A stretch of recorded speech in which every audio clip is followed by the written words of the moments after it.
Então, a partir deste momento, vamos para a palestra do mês com Hideo Motoyama. Posso começar então, Emi?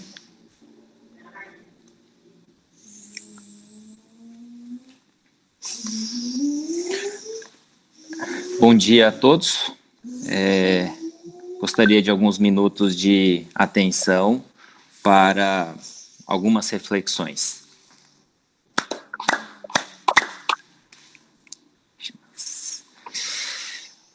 Hoje é dia 19 de julho de 2020 e estamos há 4 meses desde a última vez que fomos ao Kyokai, em Marialva, né? Como sentimos falta de retornar ao Kyokai, né? E parece aquela saudade que a gente tem de fazer o Jibagaire, parece, né? Então, como se fosse Kyokai Gaire, né? A gente todo mês estava habituado a ir para o Kyokai e de repente quando a gente não consegue fica essa saudade de fazer reverência no Kyokai. E todo esse tempo sem ir para o Kyokai foi devido ao isolamento social imposto por essa pandemia, né, do novo coronavírus, que teve origem na China, no final de 2019, e muito rapidamente se espalhou para todo o mundo inteiro. Os principais sintomas que se comenta dessa doença é febre, tosse e fadiga. Nesses momentos, né, nesses meses de isolamento social, tivemos que mudar bastante os nossos hábitos e dia a dia, certo?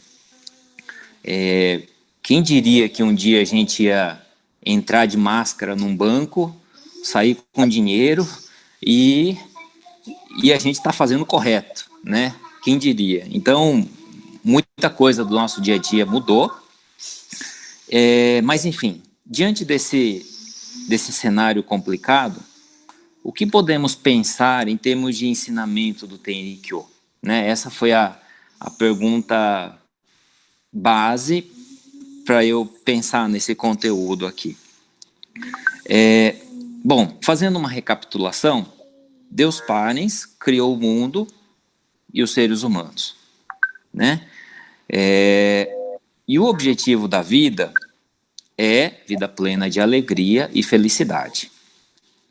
O Esama nos ensinou que para alcançar a felicidade, a vida plena de felicidade, temos que entender e praticar 3 coisas, só 3 coisas, né? Satisfação sincera, Hinokshin e entender e melhorar a nossa predestinação, né? 3 coisas. Dentro dessas 3 coisas, acredito assim, no primeiro item, satisfação sincera, o Oyasama nos ensina sobre coisa emprestada e tomada emprestada, né? Então, aprendemos que nosso espírito, quando vem esse mundo, nós tomamos emprestado esse corpo físico de Deus Parens para viver essa vida. E como essa doença, ela afeta o nosso corpo, esse corpo que a gente pega emprestado, então por isso que eu acredito que tem a ver com esse item. Assim, temos que cuidar da nossa saúde, nos alimentando bem, praticando uma atividade física, né, porque tudo que não usa atrofia, então a gente precisa usar para não atrofiar, a gente precisa cuidar, fazer os exercícios, e agora nós temos que tomar cuidado com a infecção. Então, nós temos que usar máscara, a gente precisa usar o álcool para desinfetar as coisas, nós temos que tomar cuidado com o ar e com o contato de onde nós estamos andando, né? Então, é uma nova realidade. E ao realizar o Otsutomi, nós também lembramos do nosso corpo, né? É um momento que inevitavelmente a gente lembra do nosso corpo e da saúde e a gente agradece. Então a gente lembra e agradece do nosso corpo. Mas o mundo todo, essa doença, ela afetou, não foi locais específicos, não, ó, isso aqui é um globo, ó. Essa doença está no mundo inteiro, E a gente aprende também, o Oyasama nos ensina que o mundo é corpo de Deus também. O mundo é corpo de Deus. Então, se o mundo inteiro está sofrendo com essa doença, com essa única doença, então eu acredito que é como se fosse assim, o nosso corpo como um inteiro, uma boa parte desse corpo está sofrendo e precisa ser curado. Ok, então o problema não é pontual, o problema é grande, o problema é mundial, né? Então,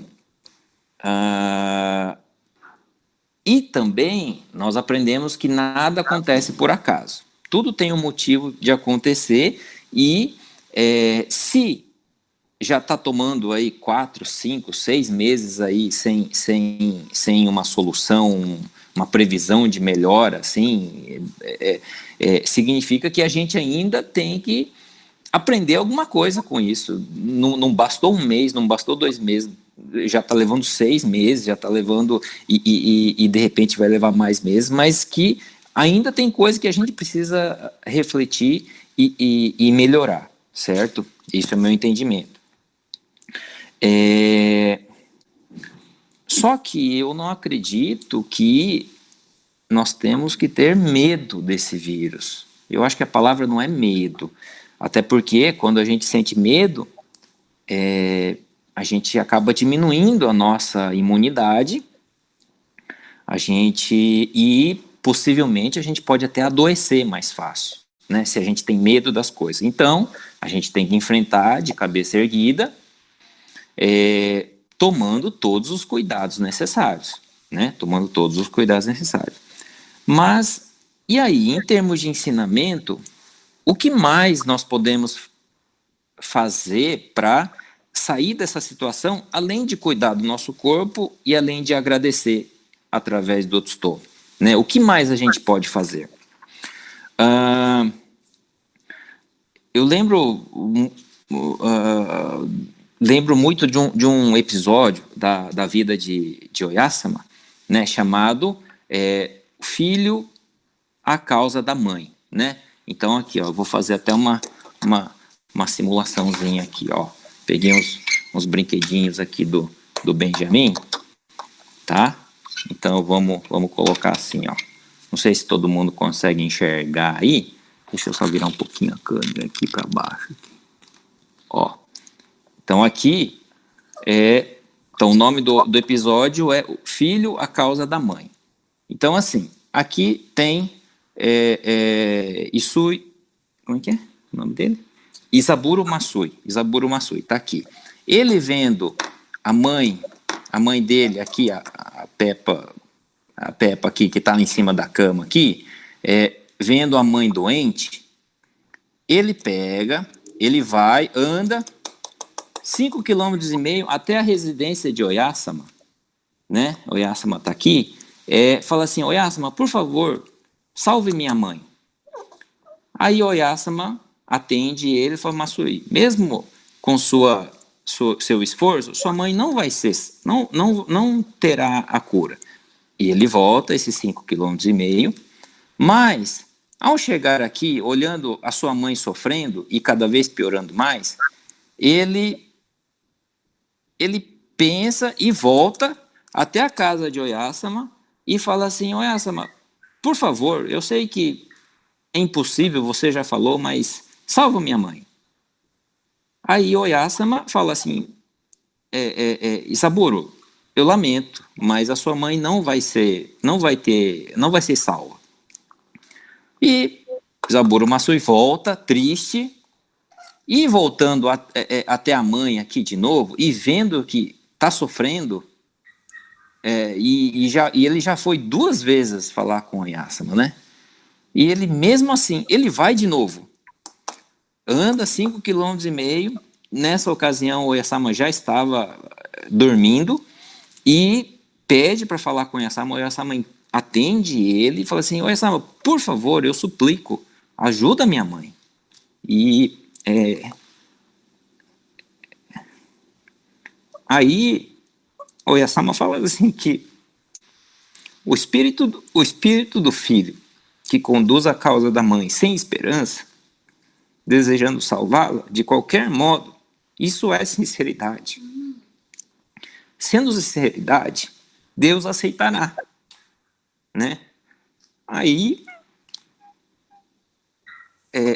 Deus aceita essa sinceridade de Zaburo, né? de persistir, e a mãe se cura, né?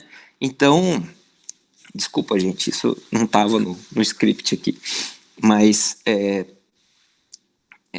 ou seja, o que me vem aqui nesse episódio? Que se fizermos, né, o serviço sagrado, a salvação, com bastante sinceridade, né? Não é só fazer automático, que a gente faz outros tomes, assim, faz automático, né? Mas não, é ser firme, né? É espírito firme e pedir, de repente até Deus aceitar essa nossa sinceridade, né? Mas também não é único, não é 1, 2, aí volta o mundo de novo, né? Talvez está faltando essa união, que acho que cada um dessas cores diferentes aqui, cada um quer ir para um lado, cada país quer ir para um lado, e em vez de melhorar, não, está dividindo, né? Então talvez Deus quer isso, Deus quer que união, né? União espiritual, eu acredito. Então, nesse sentido de fazer, né, mais firme, embora todo mundo aqui nessa live aqui, tá? Nós estamos todos em locais diferentes, mas nós estamos em união, fazendo o serviço, acompanhando o serviço. Tá. O outro episódio que eu acho muito interessante é um chamado Hinos Sagrados, né? Hinos Sagrados. Aí, nesse episódio da vida de Oya chamado Hinos Sagrados, Oyasama,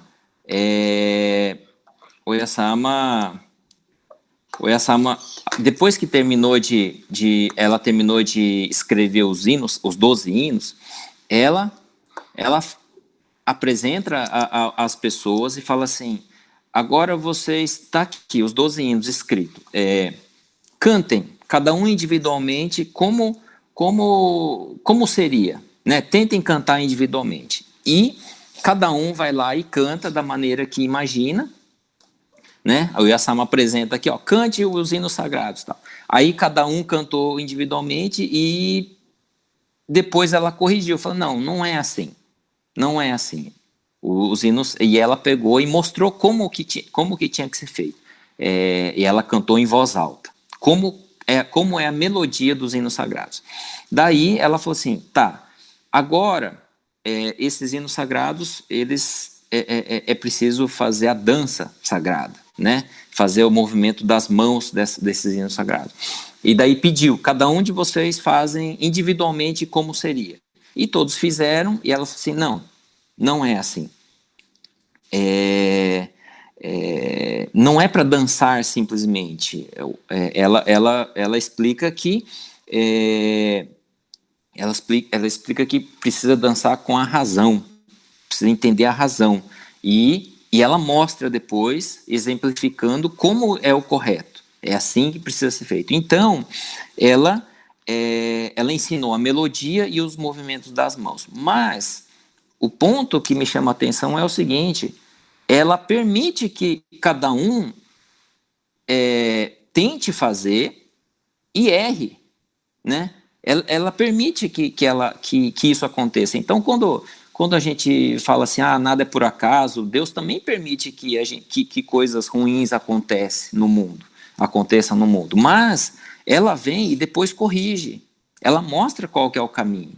Então, é aquela coisa, não tem problema de errar, mas desde que você conserte, né, sabendo o que é o correto, conserte e tome um novo direcionamento, uma nova direção conforme a orientação, né? Tem que saber entender e seguir a orientação. Então, penso que, de repente, neste momento de pandemia, esse momento seja um pico, seja um ápice do erro humano individual, né? Que seja o ápice. Então, pensando individualmente. Então, Deus Pai quer que a gente talvez Deus Pai está nos ensinando que realmente é importante, o que é importante na nossa vida não é eu ir sozinho para algum lado. Não, que o mais importante na nossa vida, nessa pandemia, a gente não percebe que em vez de eu comprar uma roupa nova, em vez de eu comprar um sapato, um tênis, um relógio, o mais importante de tudo isso é a família, são as relações familiares, são a empatia, né, de eu me colocar no lugar do outro. Hoje em dia, a gente agradece até pelo gari, pelas pessoas que, por serviços simples e que são, né, em termos de remuneração, são mais baixos, mas que são serviços essenciais. O que seria da gente se não tivesse os serviços essenciais? O que seria da gente, das pessoas da área de saúde? O que seria da gente se não fossem os pesquisadores que estão lá nos laboratórios desenvolvendo a vacina? Isso vale muito mais do que um carro, do que uma roupa, entende? Então, assim, é aquela coisa o que é mais importante no final das contas, né? Então, acredito que Deus nos põe as situações para que a gente pare para pensar um pouco o que é importante na nossa vida, o que nos leva a ser feliz, né? De verdade. Enfim, essa seria a minha reflexão, a base da minha reflexão, né? Finalizando, eu gostaria de lembrar que agora, dia 3 de julho, fez 33 anos de retornamento da nossa mãe, né? Tomiko Motoyama, né? Então, aqui os nossos os sentimentos de saudades e gratidão eterna, né? Também queria fazer uma observação aqui, que no dia 30 de junho teve um furacão aqui em Ubiratã, e um furacão, vento forte, destruiu bastantes casas. Alguns anos atrás foi na área rural, hoje, esse ano foi na cidade, destruiu muitas casas, muitos conhecidos tiveram bastante coisas quebradas, destruídas, telhados, casas, barracões, mas que felizmente não temos aí informação de pessoas, como é que fala, machucadas ou né, seriamente. Então, graças a Deus, tudo bem, a cidade está se recompondo, a nossa família está tudo bem.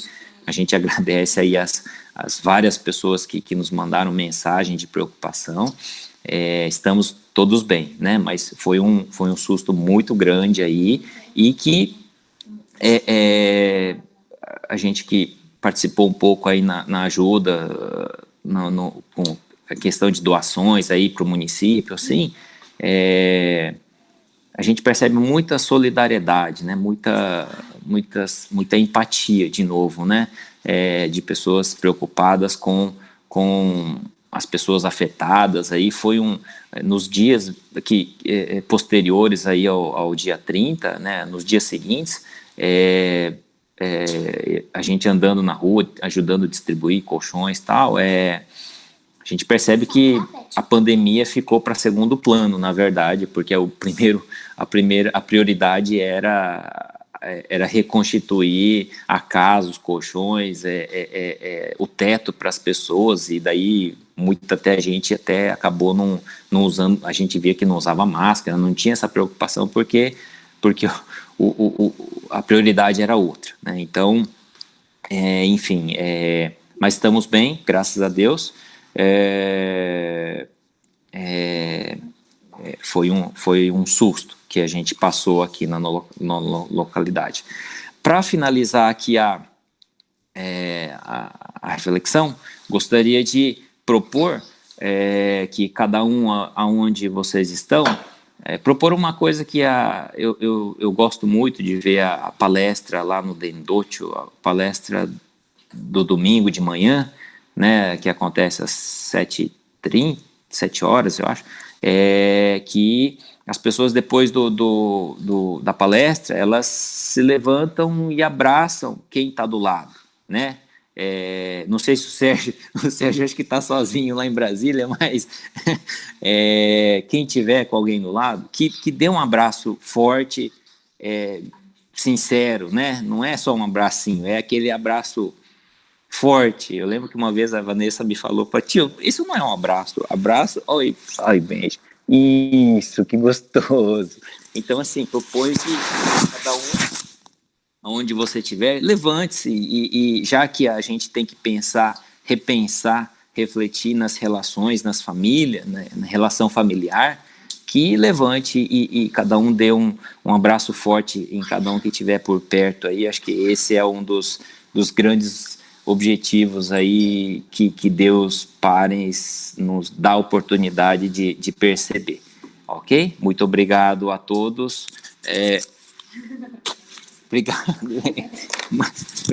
Obrigado a todos e até a próxima.